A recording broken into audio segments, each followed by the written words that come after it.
Alors, le but de la séance d'aujourd'hui, c'est de montrer si f est un endomorphisme diagonalisable, l'endomorphisme induit est diagonalisable, d'accord? Alors, la méthode vectorielle ne marche pas, d'accord? Alors, qu'est-ce qu'on va utiliser? On va utiliser la méthode polynomiale. Mais tout d'abord, on va rappeler la définition de l'endomorphisme induit. Donc, j'ai écrit le titre, voilà. Soit f un endomorphisme et grand F un sous-espace vectoriel de E. Alors, quand on prend la restriction de cet endomorphisme, qu'est-ce que j'obtiens? J'obtiens une application linéaire. Il faut faire attention.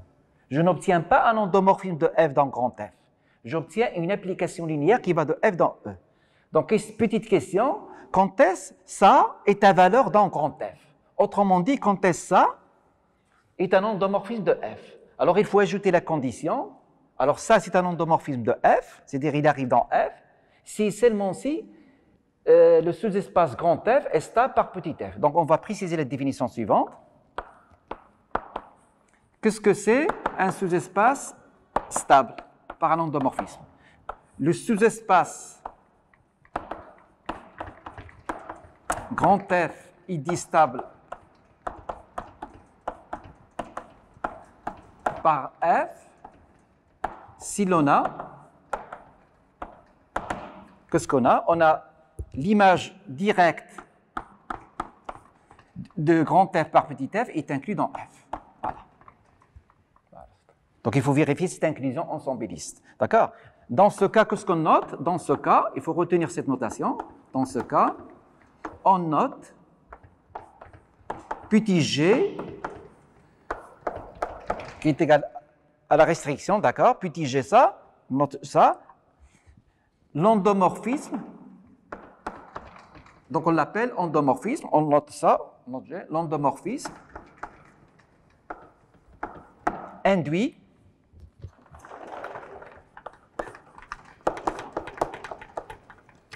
par f sur le sous-espace f. Voilà, je répète, pour que ça soit un endomorphisme, il suffit que l'on a ça. Dans ces conditions, on dira que le sous-espace grand F est stable par petit f. Alors, dans ces conditions, on note petit g, ça, la restriction, et comme on l'appelle endomorphisme induit de petit f sur grand F. Voilà. Donc, en résumé, voilà. G, il va d'où à où? Il va de f dans f. Donc, on retiendra grand F est stable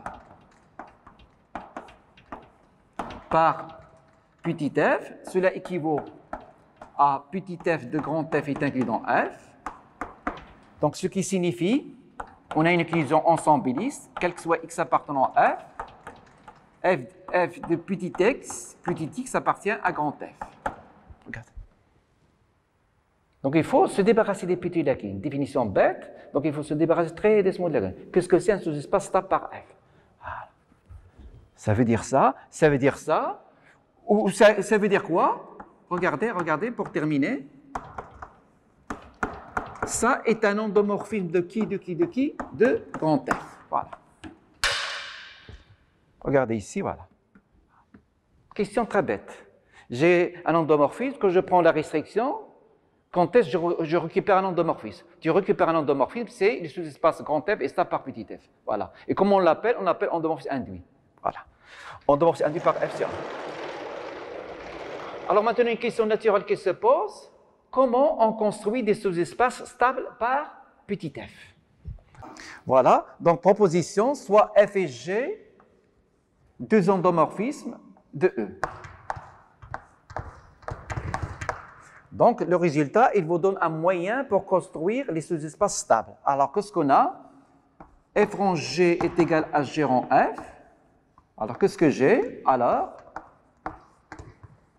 F de ker de G est inclus dans ker de G. Regardez, ker de G, regardez, est stable par F. Voilà. Alors, on ne dit pas f rang G est égal à G rang F.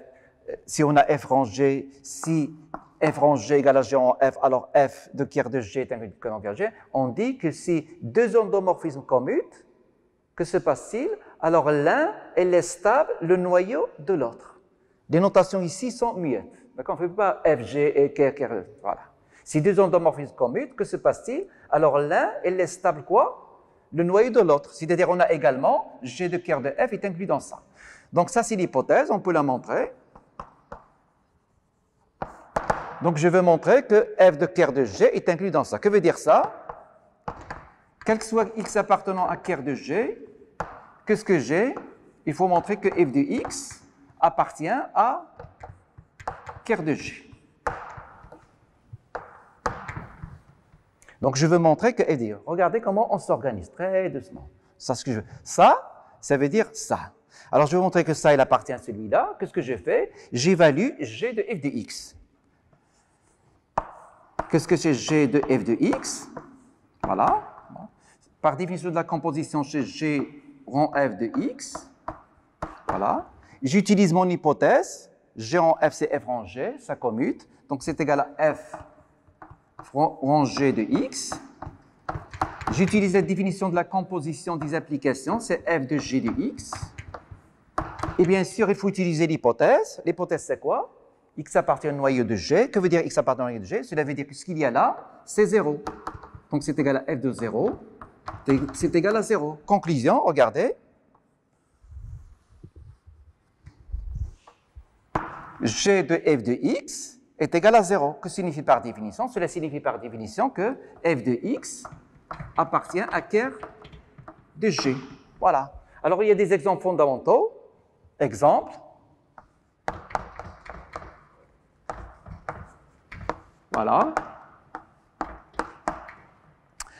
Alors, soit P un polynôme,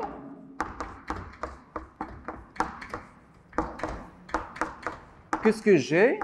Alors, f de ker de P de F est inclus dans ker de P de F. Voilà. Bien sûr, petit f est un endomorphisme. Toujours petit f, il désigne un endomorphisme. Voilà. Donc, chaque fois que je me donne un polynôme P quelconque, qu'est-ce que j'ai? J'ai f de ker de P de F est inclus dans ker de P de F. Alors, d'après cette proposition, d'accord, qu'est-ce qu'il suffit de choisir pour petit g? Si tu regardes ici et tu regardes là-bas. Qu'est-ce qu'il suffit de choisir pour petit g? Alors, qu'est-ce qu'on choisit pour petit g? On choisit petit g est égal à P de F.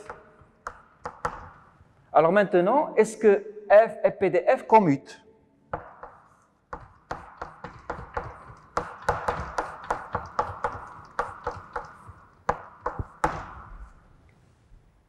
Alors plus généralement, je l'ai dit plusieurs fois, deux polynômes d'un même endomorphisme commutent. Plus généralement, deux polynômes d'un même endomorphisme, deux polynômes d'un même endomorphisme,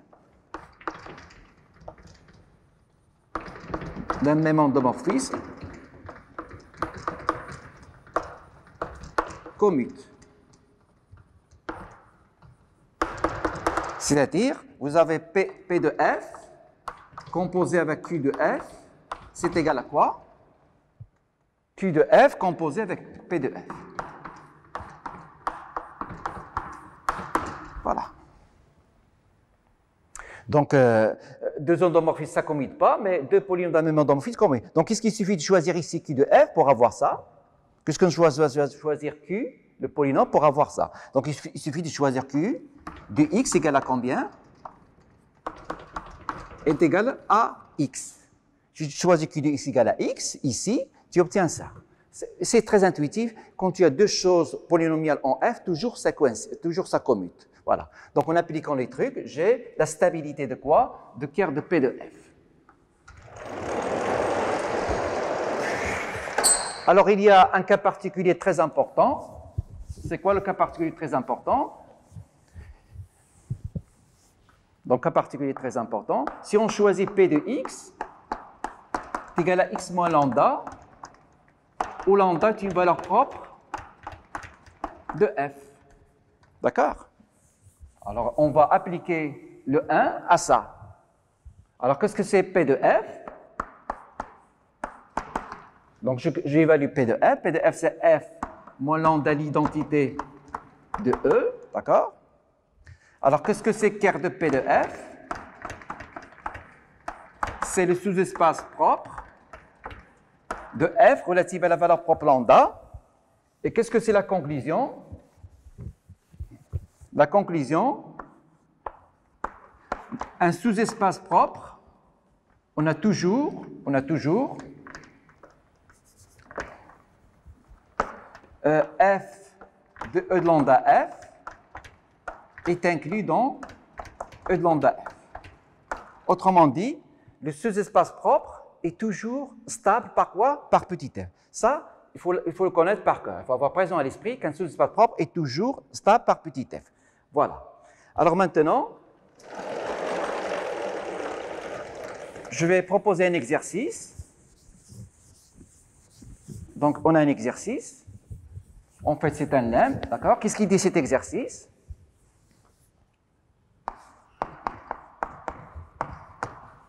Je considère un endomorphisme, petit f appartenant à LE, et grand F, un sous-espace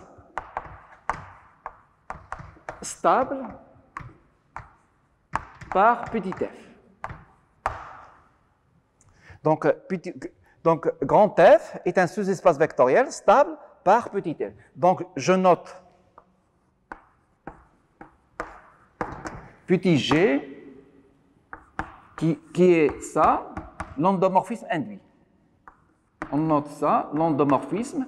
Donc, ce sont des notations. Induit par petit f sur grand F. Voilà, ce sont des notations. Donc, première question.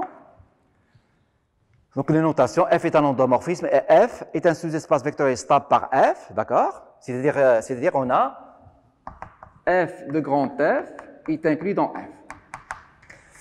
Et on note G l'endomorphisme induit, d'accord? Alors, montrer que quel que soit P appartenant à K de X, P de F de grand F est inclus dans F. Voilà.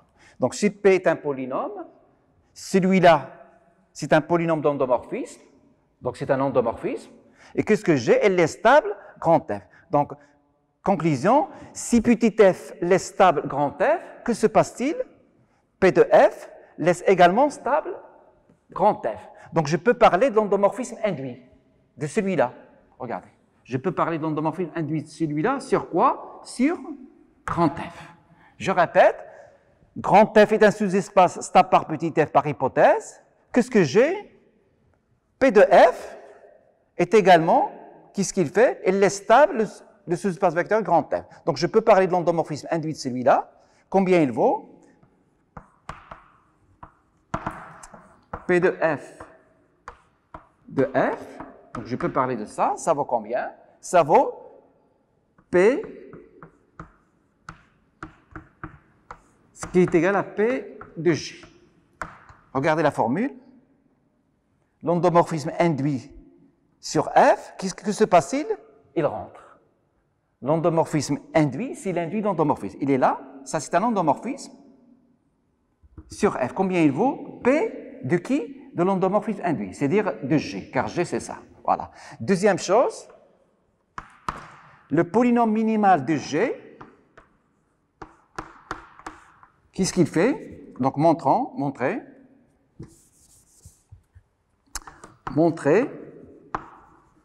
que le polynôme minimal de G divise le polynôme minimal de X, de F. Voilà. Donc on regarde. G est un endomorphisme. Pourquoi G est un endomorphisme? Parce que le sous-espace grand F est stable par petit f. Donc ça, c'est un endomorphisme. Je peux parler polynôme minimal. Je peux parler son polynôme minimal. Alors que se passe-t-il? Il divise le polynôme minimal de f.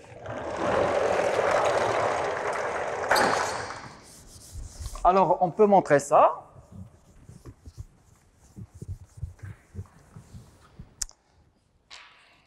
Alors, qu'est-ce qu'il dit? Regardez, montrer que quel que soit P, polynôme P de R. Alors, on va rappeler les notations. Donc, on va rappeler les notations. J'ai un polynôme. Qu'est-ce que c'est un polynôme? Des trucs comme ça. Donc, j'ai un polynôme.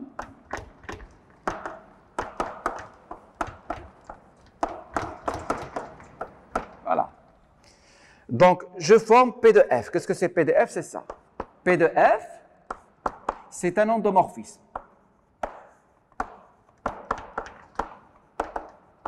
C'est un endomorphisme de E. Donc, je remplace grand X par F. Et ici, je fais attention, j'écris A0 l'identité de E. Voilà.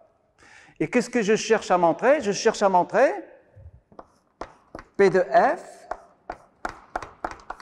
est inclus dans F. Regardez comment je m'applique. Je ne réfléchis pas. Je rappelle les notations et je dis qu'est-ce que je veux montrer. Je veux montrer ça. Et qu'est-ce que c'est ça? Cela signifie qu'il faut montrer que quel que soit X appartenant à grand F, PF de X appartiennent à quoi? À F. Regardez comment je m'applique. En même temps, je suis tranquille. D'accord? Je dis, voilà, j'ai ça, et je cherche ça, et je fais point d'interrogation. Voilà. Il faut savoir, il faut être organisé. D'accord? Ce n'est pas la peine de courir gratuitement. En même temps, on se repose. D'accord? Tu es reposé. Tu es reposé. Voilà. Donc, je cherche à montrer ça appartient à F. Qu'est-ce que je fais? J'évalue ici. Regarde. Donc, je regarde comme ça et j'évalue. Alors, combien il vaut PF de X? Combien il vaut PF de X? Je remplace. PF de X, ça est égal K de 0 à M à K FK de X. Voilà. J'ai utilisé la notation somme pour ne pas encombrer les choses, etc. Donc, j'évalue PF de X. Regardez. Donc, la voici. Alors maintenant, j'ai une hypothèse. Je ne peux pas résoudre un exercice sans hypothèse. Qu'est-ce que c'est l'hypothèse? Le sous-espace grand F est stable par petit f. Alors, à partir de la relation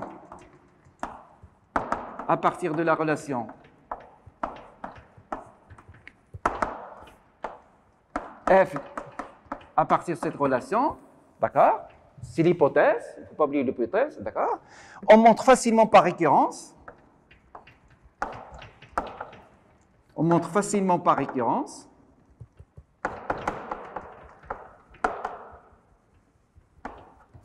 Qu'est-ce qu'on a? On a quel que soit K appartenant à N, F de K de F est inclus dans F. C'est très facile. Pour K égale à 0, c'est évident. Tu supposes que FK de F est inclus dans F, et puis tu composes les deux nombres par F. Et tu utilises l'hypothèse que F de F est inclus dans F. C'est bête.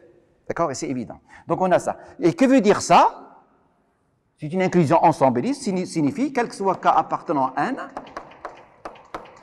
et quel que soit X appartenant à F, qu'est-ce que j'ai? J'ai F de K de X appartient à grand F.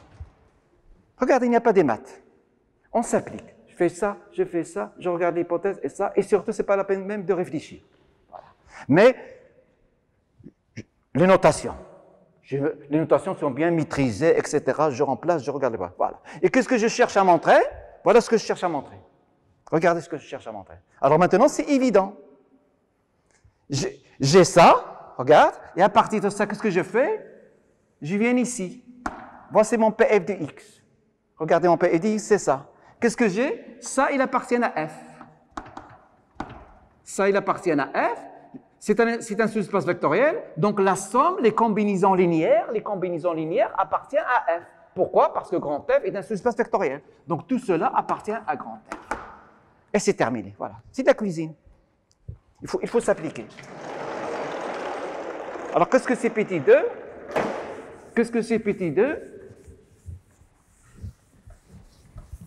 Petit 2, c'est l'éternel problème des polynômes minimales.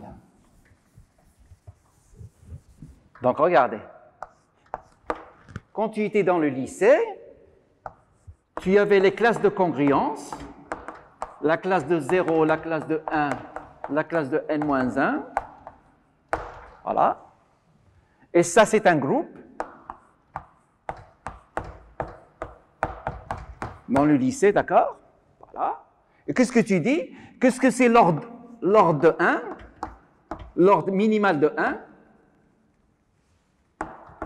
de la classe de 1, c'est quoi? L'ordre minimal de la classe de 1, c'est les plus petits entiers, plus petits entiers non nuls qui vérifient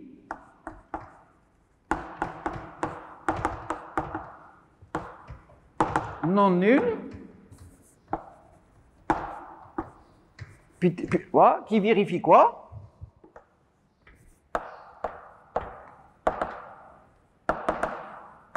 La classe de n égale la classe de 0. Donc, l'ordre de la classe de 1, l'ordre minimal de la classe de 1, c'est quoi? C'est les plus petits entiers, d'accord, qui vérifient ça, plus petit. Et qu'est-ce qu'on montre dans le lycée? On montre que ça équivaut à quoi? Ça équivaut à quel que soit K appartenant à Z, la classe de K est égale à la classe de 0, ça équivaut à quoi? À N, l'entier N divise K. Donc il y a deux manières pour définir l'ordre. Et on montre que ça implique ça, et ça implique ça. D'accord? Qu'est-ce que c'est l'ordre N et l'ordre de 1? Car petit n est le plus petit entier qui vérifie ça. Alors on remplace le plus petit par quoi? On remplace le plus petit, regarde, par la division. Remarquez, on remplace le petit par le plus petit. Donc qu'est-ce que c'est une autre manière pour dire l'ordre? D'accord? On dit que petit n est le plus petit entier qui vérifie cette équivalence. Ça, c'est le lycée, quand tu étais petit. Maintenant, tu es en S3. Ce qu'il y a là, regardez la flèche, est photocopie légalisée de quoi? Le polynôme minimal d'un endomorphisme et le polynôme unitaire de plus bas degré annulateur de f. Voilà. Et le polynôme annulateur de G unitaire du plus bas degré.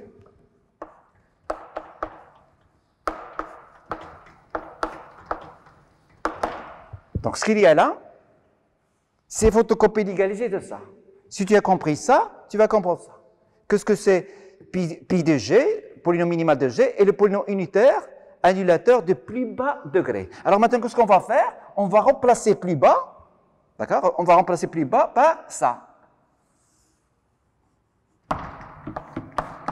Quel que soit P appartenant à K de X, P de G est égal à 0, l'endomorphisme nul, cela équivaut à quoi?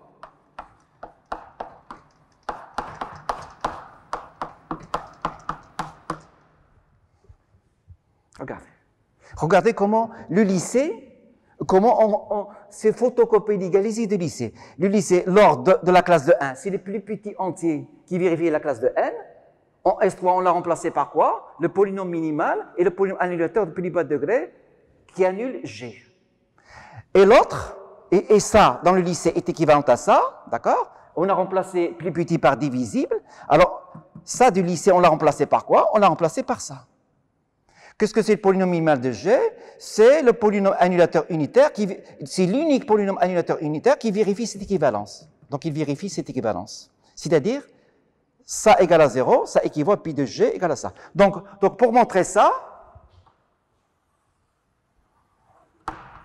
regarde ici, pour montrer ça, d'après ici, qu'est-ce qu'il suffit de montrer? Qu'est-ce qu'il suffit de choisir petit p? Alors, qu'est-ce qu'il suffit de choisir petit p, grand P, pardon? Donc, si tu ouvres les yeux et tu dis, pour montrer ça, d'après ça, qu'est-ce qu'il suffit de montrer? Qu'est-ce qu'il suffit de choisir grand P? Il suffit de choisir grand P, le polynôme minimal de f. Donc, qu'est-ce qu'il suffit de montrer? Il suffit de montrer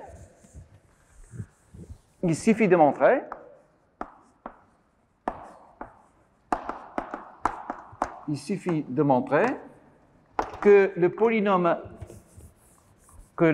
minimal de f, est un polynôme annulateur de l'endomorphisme G. Voilà. Tu regardes ici. Donc, si tu la montres, d'accord, que se passe-t-il? Automatiquement, le polynôme minimal de G, qu'est-ce qu'il va faire? Il va diviser celui-là. Mais ça, c'est quoi ça? Regardez maintenant. Qu'est-ce que c'est ça? Qu'est-ce que c'est petit g? Petit g, c'est l'endomorphisme induit par petit f sur grand F. Donc, c'est égal à ça.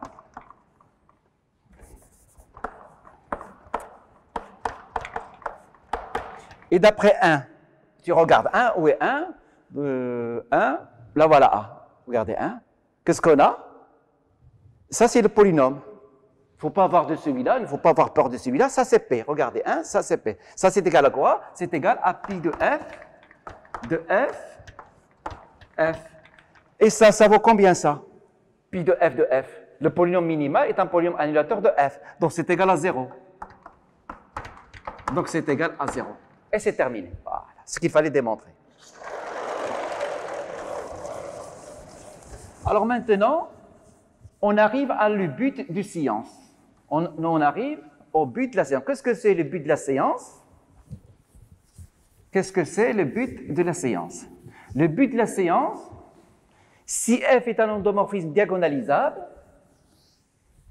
ici F est un sous-espace stable par F, alors l'endomorphisme induit est également diagonalisable. Voilà. Donc on va l'écrire théorème.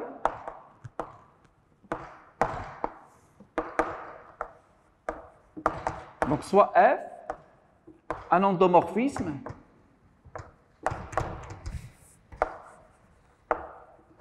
diagonalisable.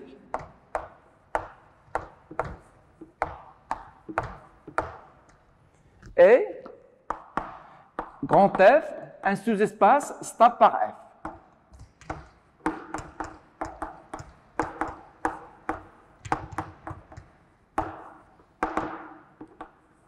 Et on pose, si vous voulez, petit g égale à F, ça, c'est une notation. Voilà.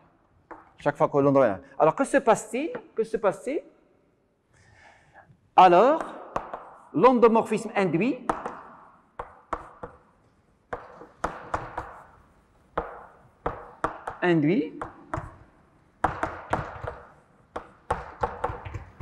est diagonalisable.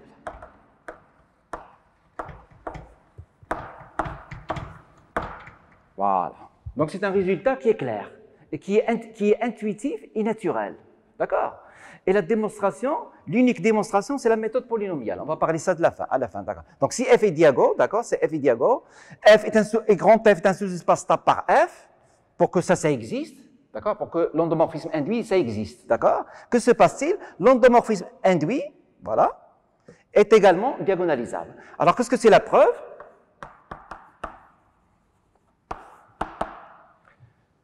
F est un endomorphisme diagonalisable. Que signifie, d'après la séance des vidéos, etc., quelle est la caractérisation polynomiale de la diagonalisation d'un endomorphisme? D'accord. Quelle est la caractérisation de la polynomiale de la diagonalisation d'un endomorphisme? Alors, par hypothèse, F est diagonalisable. Que veut dire ça?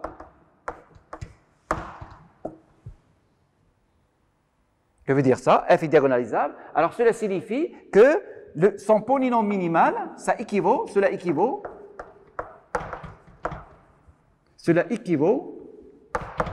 à pi de F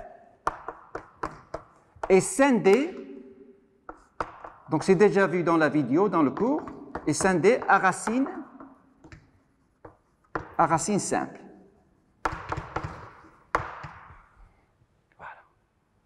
C'est déjà vu dans la vidéo, la caractérisation polynomiale de la diagonalisation d'un endomorphisme. Un endomorphisme est diagonalisable si seulement si son polynôme minimal, il est comment? Scindé à racine simple, c'est-à-dire produit de polynômes de premier degré.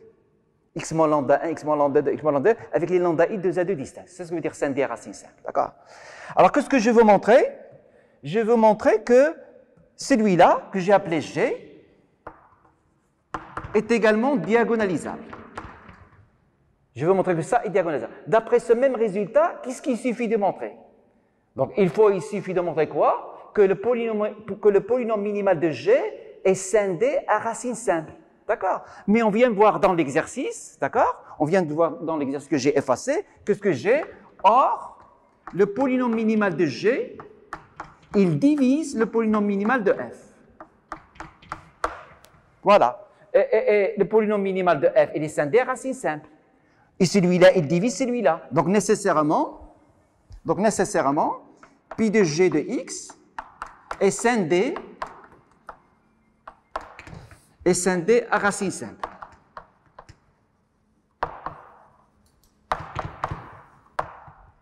Celui-là, il divise celui-là, et celui-là, il est scindé à racine simple, donc celui-là, nécessairement, a scindé à racine simple. C'est le S1, les polynômes. Donc, terminé. Donc, G est diagonalisable. Voilà. Je vous remercie.